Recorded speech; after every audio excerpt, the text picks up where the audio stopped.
Y hablando de historia, ayer el presidente Andrés Manuel López Obrador les dio una gira por el Palacio Nacional a los reporteros. Se notó que estaba improvisada la gira porque entraron a algunos lugares donde atrás de él se veía cómo corría la gente a prender las luces y una muchacha con un trapo le pasaba como cuando tienes invitados en tu casa que te llegan de repente y dices, en la torre, yo acabo de comer aquí, está lleno de migajas y cosas, y te pones rápido a darle una limpiadita a los muebles. Así se veía, pero el presidente ofreció un recorrido a los medios de comunicación. Destacó pues los lugares que ahí se encuentran. Mostró como su mayor orgullo la constancia del Tribunal Electoral del Poder Judicial de la Federación cuando ganó las elecciones presidenciales de 2018 y dijo, esta sí es auténtica. Pues claro que es auténtica, por eso es el presidente. ¿De qué hablas? Pues comparándose, me supongo, a las de Calderón y Peña, que dice que no era de a Debbie, sino que se las habían dado. Dejó ver una sala de juntas donde dijo, aquí aprendieron al presidente Francisco I. Madero.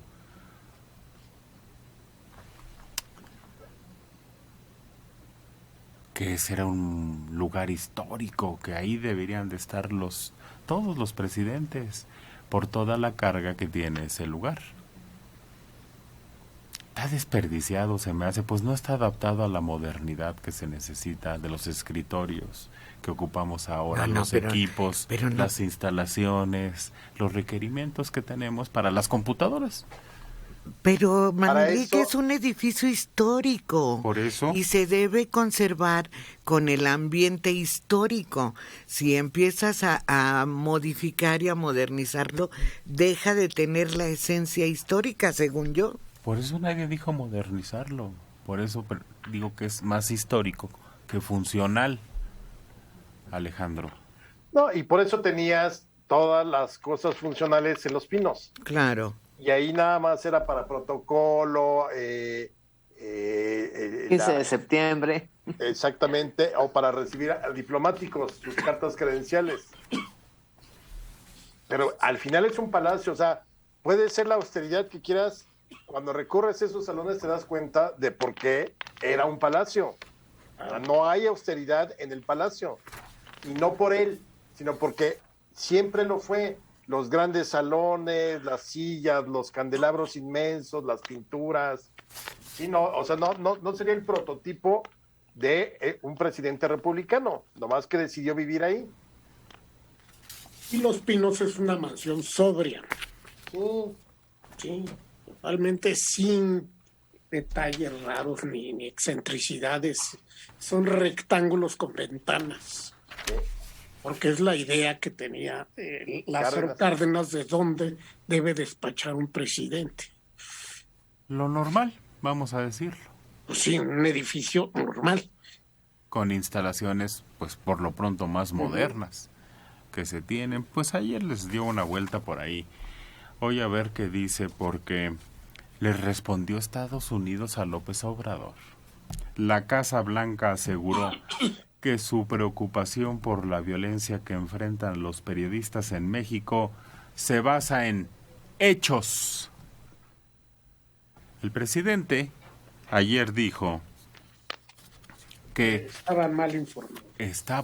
No, lo alargó, Mario, porque o estaban mal informados o estaban cargados de mala fe. La Casa Blanca respondió, no, ni lo uno ni lo otro, son hechos, nos estamos basando en hechos. Hemos visto las amenazas que se han hecho contra periodistas en México, es un hecho. La portavoz de la Casa Blanca en una rueda de prensa.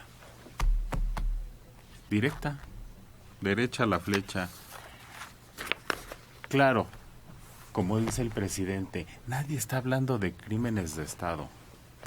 Nadie está diciendo que desde el gobierno manden ajusticiar a los reporteros. Lo que estamos viendo es un aumento de asesinatos de reporteros que no concretan las investigaciones, que nunca sabemos quién los mató, el crimen, fue un vulgar asalto o son los poderes que les estorban, como se está más o menos desvelando en el reportero de Oaxaca, que su labor era política y que su denuncia era para un desarrollo portuario que quieren hacer allá. Y él puso el ojo en eso y dijo, aquí está chueco esto y esto otro y esto más. Intereses económicos y políticos eran los que afectaba su trabajo. Ebrard también respondió tras críticas. Marcelo Ebrard envió una carta a su homólogo estadounidense para decirle que no habrá impunidad en los asesinatos de periodistas. Pero pasó dentro de la carta y dijo, en esos asesinatos se usan las armas que ustedes producen. Es que él sí sabe responder, sí sabe hechos reales que afectan la relación entre México y Estados Unidos, no preasume mala fe o ganas de distorsionar. Bien contestado, bien bajado ese balón, dicen. Sí. Diplomático, correcto. Logra decir algo pertinente, no algo superfluo fácilmente refutable. Ebrard dijo que hay indagatorias de parte de autoridades locales y federales como lo establecen las leyes mexicanas. Se ha hecho equipo para garantizar que no haya impunidad. Afortunadamente ya hay avances en estos casos, incluyendo la detención y vinculación a proceso de 6 personas presuntamente involucradas en 3 de los 5 homicidios ocurridos durante este año. Destacó que aunque se ha avanzado en temas de seguridad, entre ellos el tráfico ilícito de armas, son utilizadas en la mayoría de los homicidios cometidos en México y presumiblemente también fueron utilizadas contra los periodistas. Una respuesta más formal dio el canciller Ebrard. Más pensada. Pobre, es que le abren incendios por todos lados y tiene que salir a apagarlos, a calmar las aguas. Salió con España, le pasó con Panamá, ahora con Estados Unidos. No se le puede elogiar mucho sin perjudicarlo, entonces más vale no elogiarlo. No insistir, sí. Oh, mira. No señalar lo obvio, que la gente vea. Vea. Uh-huh. Mario. Establezca un comparativo entre las declaraciones de uno y de otro y ya. Oigan, y no lo vamos a necesitar ahora que pues se va a requerir de más vacunas Pfizer, porque él tiene la capacidad de negociar y llegar a los laboratorios y decir, yo sé que no te dije antes, pero fíjate que sí voy a necesitar unas poquitas. Así consiguió todo lo demás. Oye, no, y se ha de despertar, abrir los ojos y, híjole, a ver hoy qué fuego tengo que apagar. A ver qué se le ocurre al jefe. Ayer respondieron en otro incendio.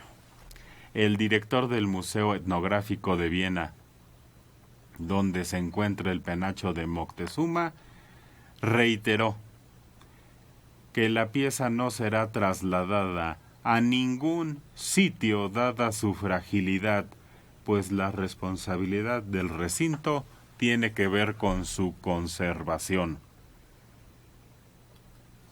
No se mueve. Mira, y si el presidente estuviera bien informado, no se metería en camisa de 11 varas. Por eso me parece que lo utiliza como una cortina de humo. Porque ayer volvió a tocar un tema del viaje de su esposa que hizo en el 2020. cuando estaba buscando piezas para la exposición del 2021 que tenía que ver con los 500 años de la caída de Tenochtitlán y los 200 años de la consumación de la independencia. Entonces, ayer apenas denunció que la habían tratado mal, que arrogantes y todo eso. Pero si alguien del INA o la secretaria de Cultura o sus asesores o sus amigos o alguien, señor presidente, en el 2010 hubo un acuerdo bilateral entre Austria y México por el cual se juntaron restauradores austriacos y restauradores mexicanos a trabajar la pieza, a analizarla, a verla, a estudiarla. La restauraron perfectamente, la metieron en una vitrina que es donde se puede ver hoy en Viena, y acordaron los dos que sí, en efecto, era imposible trasladar esa pieza por cualquier medio, porque las vibraciones podrían acabar. Bueno, eso le tuvieron que decir al presidente. Esa investigación, esa restauración se llevó 3 años y fue oficial, no fue una ocurrencia de el neoliberalismo ni de empresarios. Era el INA, la UNAM y el Museo Etnográfico de Austria. Yo soy de la idea de que yo creo que la señora, la esposa del presidente, no fue a ver el penacho, sino fue directamente a ver al jefe de gobierno de austriaco, al presidente, porque si hubiera ido al lugar donde tienen la pieza, te darías cuenta que está muy bien. Tuve la oportunidad de estar en alguna vez ahí. Para empezar, si eres mexicano, te dejan entrar gratis al museo. Así gratis, nada más presentando tu pasaporte es gratis. Luego en la sala hay, ¿qué te gusta? 50 piezas de distintas culturas prehispánicas. Déjame acotar que es caro ese museo, si pagas, sí, es claro. muy caro. Pero si eres mexicano te dejan entrar. Ahí te pasan un documental de 10 minutos de TV UNAM sobre toda esta investigación. Es decir, no está arrumbado ahí. Entonces, me parece que simplemente es otra vez esta cortina de humo de cosas que no vienen al caso discutirlas. Y yo sigo pensando que nuestra réplica aquí es 1000 veces mejor. Allá ya está totalmente opaca, sí, sin brillo. pero bueno, me parece que es meterse en Un camisas gran claras. interés. Sí, aquí digo, claro que es importante la pieza, ni siquiera se sabe a ciencia cierta si fue, ya se sabe que no era penacho, o sea, no era el del Tlatoani, y no se sabe si realmente fue de Moctezuma, porque la primera mención que se sabe de él es dentro de una colección en 1596. Entonces ese grupo que alega que es que no es penacho, es la corona de nuestro emperador. Ahora, cuando te dice, soy descendiente azteca, para empezar, si fuera descendiente, no se referiría a los aztecas, se referiría a los mexicas, porque todo el mundo en el ámbito antropológico y arqueológico sabe que los mexicas son los que fundaron México Tenochtitlán y los aztecas son los que salieron de Aztlán. Entonces, no, es puro show. Ese grupo que está con las audioguías y que pretende hacer un movimiento, ¿es más espectáculo que seriedad? Sí, yo creo que sí. Y me imagino que les darán euros y eso, y de ahí se la pasan bien en Austria bebiendo cerveza austriaca y ginebra austriaca, que es muy buena, por cierto. Y salchichas vienesas. Y milanesas, la Holstein, ¿no? Es como el plato típico, sí. la milanesa. Y empezó la mañanera y el presidente dijo, estamos muy contentos con el desempeño de la presidenta municipal de Acapulco, Avelina López, y con Evelyn Salgado. Ay, oye, que el presidente no leerá los periódicos y las declaraciones Por que eso hacen esas dos personas. Porque las lee, hace esas declaraciones. Claro. Sí, claro. Pero después de aquello de la calor No le importa, no, eso. Se Como son sus burla. partidarias, pues las defiende. Además, esas son declaraciones, a lo mejor pronto vamos a ver a un Acapulco seguro y próspero y como lo recordábamos. Sí. Pero el presidente exige sumisión y elogios. Si los obtienes, pues ya cualquier cosa que hagas no va a haber problema. Mensaje. Manelik, perdóname, pero será solo para ti normal que los presidentes vivan en una mansión. En Chile y varios países más no hay residencia oficial. Viven en su casa. Y además, Los Pinos no es una mansión, entendámonos. Es más mansión el Palacio. Claro. Que Los Es una Pinos. oficina. Los Pinos es un edificio de oficinas. Ándale. Con una torre de control, estacionamientos, auditorio para visitantes, todo. Oficinas de prensa. Es un edificio, no es una mansión. Jorge Orduña Escartín de Coacalco, 79 años. La calle del centro, 5 de Mayo, no era tan ancha y era peatonal. Ahí se encontraba el teatro principal y cuando extendieron la calle de Isabel la Católica, desapareció el teatro. Alejandro, ¿me podría decir en qué fecha fue todo esto? Usted tiene un libro, El México que desapareció. ¿Tendrá idea de sacar un segundo título? No, quizá está confundiendo con los libros de Héctor de Mauleón. Lo que sucede con la calle del 5 de Mayo, efectivamente, era una callecita que se llamaba Alcaicería, pero estamos hablando del periodo colonial, y era prácticamente un callejón. Después de más o menos a mediados del siglo XIX, es cuando abren la calle, que efectivamente llegaba hasta el pórtico del Teatro Nacional, que fue inaugurado en 1842 aproximadamente. Entonces, podía uno caminar ya en una calle amplia desde el Zócalo hasta el pórtico, la entrada del teatro.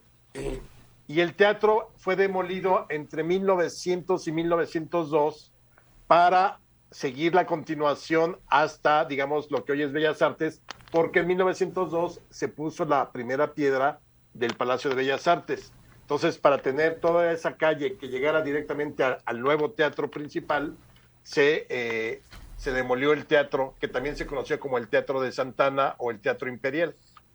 Y un dato curioso es que las columnas tan bonitas que tenía, bueno, impresionantes, porque eran, pues no eran así de una sola pieza, pero sí eran de roca maciza, colocadas una sobre otra, pues los cilindros, y era una columnata muy bonita. Esa columnata fue a dar al patio interior del edificio, que está también en Bolívar, donde estuvo mucho tiempo el Orfeo Catalá.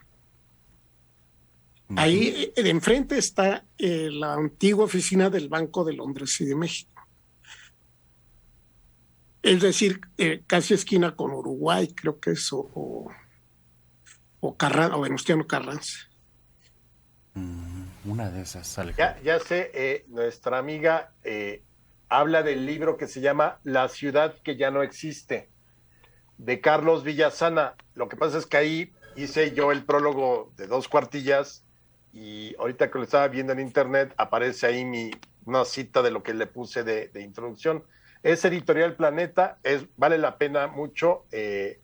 La ciudad que ya no existe, de Carlos Villasana, porque tiene muchas fotografías. Ahí puede ver. Me imagino que lo de ese, no sé si Carlos vaya a sacar otro. Y el de Héctor de Mauleón se llama La ciudad oculta. La ciudad oculta, no. Es uno de color amarillo. Sí, es amarillo. Es muy chillón. Sí. ¿Cómo? No. Ahorita te acuerdas. Sí, La ciudad oculta, 500 años de historias, efectivamente. Sí. Perdón. Sí. La ciudad oculta, y entonces el de Villasana. La ciudad que ya no existe.